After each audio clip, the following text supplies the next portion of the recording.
You're not a teacher. What qualifies you to homeschool? Shall we discuss? Let's go.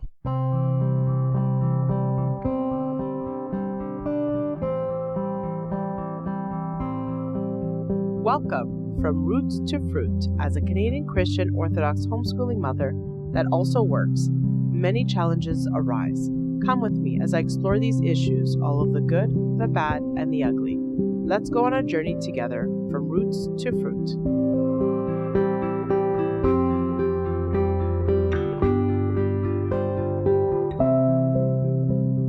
Other than socialization, I would say that the constant questioning of the parents' qualifications is probably something that homeschoolers hear a lot about. And to be honest, it's probably the one that bothers me the most. If you look at a history of schooling throughout the centuries, you will find that it's done mostly at home or in small school settings. If it wasn't done by the parents, it was almost always done by somebody you knew and trusted. The idea of our modern public schools is something that came in the 1800s, and as far as I can tell, not many parents were on board with it until decades later. What bothers me the most about this is that parents are questioned on their ability to raise and teach their children, yet teachers, who are strangers, are not. We know so many teachers and have many conversations with them over the years. You can clearly see that although they are technically qualified to teach, many lack the wisdom and or ability to do so. Yet again, they are seldomly questioned. A teacher also doesn't have to show their qualifications to anyone outside the school board which hires them. In fact, anything to do with a teacher's background, including police checks, is done behind the scenes and no one other than the board is privy to it. We're just supposed to trust that it's done correctly, even if the teachers, the board, and most of the people in the education systems are strangers to us. And little of what is happening in schools is being monitored, at least not by an unbiased outsider. Many teachers rarely even teach the teachables, and if they do, it took many years of teaching subjects they have no experience in before they got there. I, for example, know of teachers who have avoided as many math courses as possible during their post-secondary education and even while supplying, only to be made a homeroom teacher once they received a full-time position. Parents have no choice whatsoever as to who gets to teach their kids. Parents are somehow supposed to trust that the system for teacher selection works, even though in many instances, teachers that are hired are friends of various school administrators.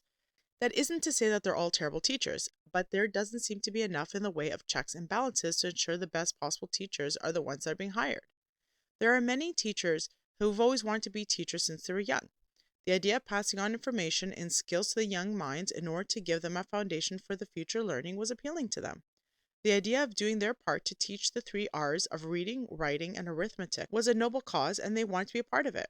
However, there are many teachers who are teachers because they have no ambition or ability to do anything else, and they just want what they view as a secure government job in which to get 3 months off in a year and one heck of a good pension at the end of it. And yet, we're not supposed to question the abilities or even the motives of the ones who be spending the majority of their child's waking hours with them, but it's perfectly acceptable to scrutinize a parent's motives and ability.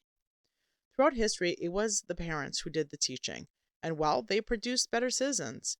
That's just say a lot. It doesn't take much to see that as a whole, society has lost their knowledge, skills, sense of community, our manners, values, ethics, and so much more.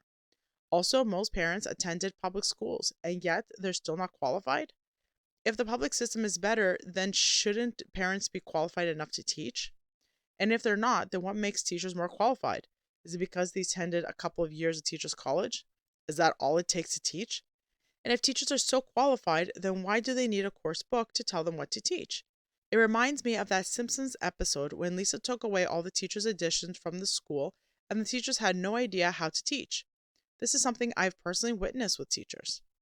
There's also the question of homework. The child spends all the day in school, yet comes home with more work. What were they doing all day? Why wasn't it being taught during the school hours? And if the parent isn't qualified to teach, then why is it okay for them to do homework? Plus, when do children get to be children? When do they get a break? And how about family time? To me, none of this makes sense. We put all our trust in the school system. We're not allowed to question it, and the teacher's word is gospel. Why? What gives anybody the right to have so much authority over someone else's children? Not only that, but society teaches our children that the school system is sacred, and those who work in it have a higher level of authority over children than do their parents. That is, until a child misbehaves. Then it's solely the parent's fault, and it has nothing to do with the influences that they're being exposed to during the majority of the day. Then the parents are upset when their children are confused in life and rebel. There's a common argument that some households are toxic and it is better for the children to be in schools, And I agree, there are some households that are unhealthy, but this is a completely different issue that needs to be looked at separately. Plus, those parents are generally brought up through the public school system, and who gets to determine what a toxic environment is? We're also seeing toxic and broken families more and more these days, where decades ago it was rare. And again, they are mostly public school parents. You see, despite how things are spun, most parents love, care, and want to do the absolute best for their kids. Most parents happily sacrifice everything for their children. There is no one who will love the child more than a parent. So, why are they not qualified enough? And why is no one questioning all the unspeakable things that occur in schools? There have been more cases where abuse, bullying, neglect, isolation, and etc. have occurred in the school settings than in homes. Yet the school system is held to little account. Most teachers are allowed to continue teaching. Some are transferred to other schools or placed on administrative leave, and only rarely do they lose their jobs. The administrators and trustees are somehow never brought to task of these things, and public discourse over the discontent that the parents feel with the system falls on deaf ears. Seldom is anyone in the public education system held accountable for their actual wrongdoings. Yet, if a parent teaches religion or omits certain subjects that are inappropriate for a child's level of understanding, tries to teach traditions, or etc., then they are questioned and some children are even taken out of their homes. Furthermore, on the question of qualifications or expertise, many parents are far more qualified by the virtue of their educational qualifications and work or life experiences than most teachers. I'm pretty sure that an architect or surveyor is more than capable enough of teaching elementary level math to children, as would be, say, a proofreader for a local paper or even a researcher who would submit articles for publications are more than capable enough of teaching language. But why does this even matter? Elementary is something we should all be able to teach. At that level, it's basic education. If you're not able to teach it, then we really need to seriously look at how you've been educated. For those who don't want to teach or may not be good at teaching, or just prefer to send their kids to school, well, then that's different. But you still should have the knowledge to be able to do so. Once you reach the high school level, then I can understand the scrutiny. But there are other solutions, such as enrolling your child into virtual school, having curriculum that will help you teach it, getting tutors, and etc. In homeschooling, the parents get to say as to what gets taught. Most homeschoolers make sure that the core subjects are taught. For the rest, there's flexibility. We are told that we shouldn't trust the parents since they may teach something that is perhaps inconsistent to social norms of the day. And again, who gives the school or anyone else the right to decide these things? There are many examples throughout history where the social norms of the day are objectively immoral, even for that day. In schools, a parent is not allowed to have a say on the curriculum. Kids can't opt out of certain inappropriate things. Most core subjects are being taught from a political view instead of reality. Yet, if we try to properly educate our children, teach them age appropriate material, teach them how to think for themselves, and to focus on core subjects, then we're told we're in the wrong. I've noticed something else. There have been many times where teachers are being told that only a qualified teacher can teach, and then the same person turns around and feels the need to teach our children or starts quizzing them. To me, this is hypocritical. This shows me that they don't have the confidence in the parent, but somehow they themselves are qualified enough, even if they are not teachers. And again, what qualifies them above a parent? All of this shapes the children, and when they themselves grow out to become parents, the cycle continues. For example, in our parents' time, their parents would have never have allowed for so many labor disruptions to have happened, especially since the children are being used as pawns by both the government and the teachers. Back then, they would have either pulled out their kids or complained to the representatives until the teachers got back to work. Back then, a parent's opinion mattered. It meant something. Now, parents don't matter, and teachers may have as many disruptions as they want. Once again, our children see this, and the teachers become role models. The children see that it's okay to protest even if you don't get your way, even if it means hurting others to get it. And you can clearly see this attitude in the workforce today. However, I should also mention that there are good teachers out there that disagree with all that's happening. These teachers are either ostracized or simply pushed out. Other teachers that don't agree won't speak out in fear that they will lose their job. This bothers me a lot. You see, a parent, especially a homeschool parent, will protect their child, advocate for them, and speak out if needs be. Teachers won't. So they will continue to teach whatever they're told. They'd rather follow orders than do what's right. I often hear how much teachers love their children, but will only put the needs of the child before their own if there's no risk to themselves or if it isn't too much of an inconvenience. So where's the love? I should also add that it's only recently and very recently that some teachers have started to speak out. This is mostly due to parents standing up and because some of the teachers lost their jobs even though they were playing along. Again, this is not showing love. It is standing up because someone else did and you have someone else to stand behind. I do acknowledge that not everyone wants or can homeschool.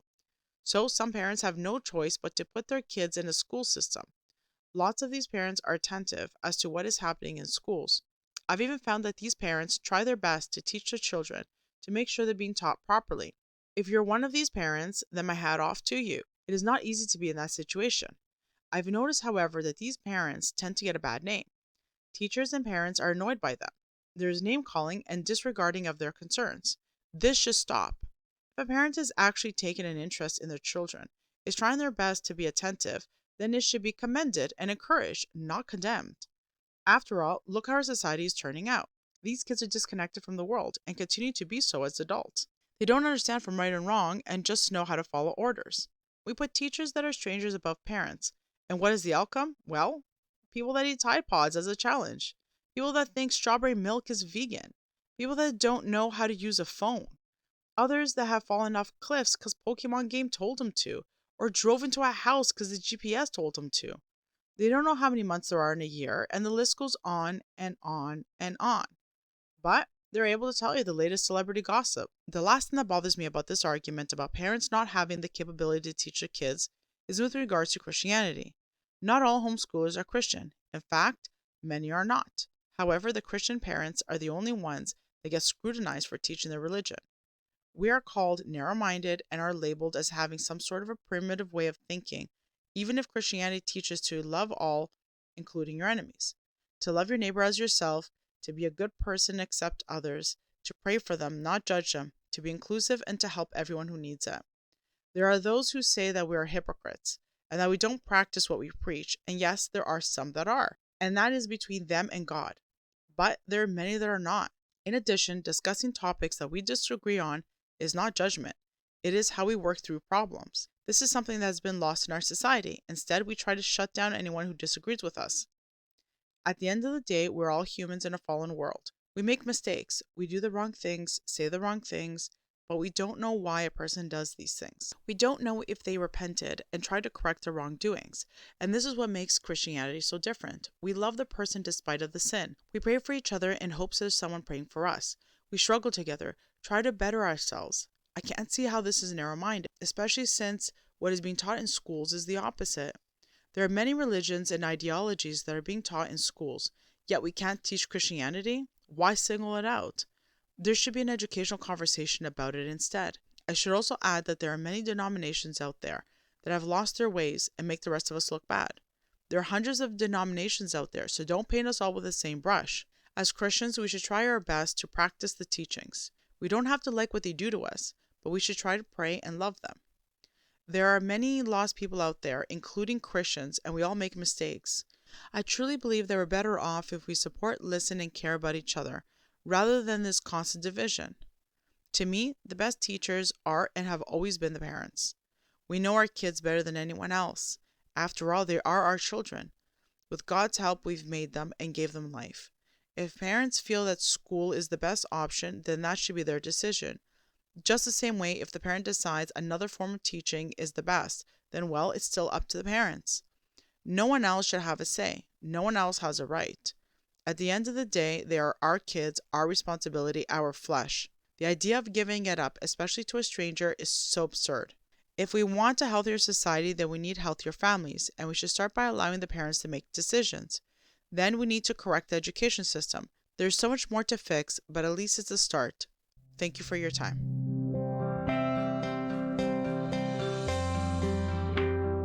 From the bottom of my heart, thank you for your time. If you want to know more about me and my podcast, please visit me at my website for more information at fromrootstofruit.podbean.com. May you be blessed from roots to fruit.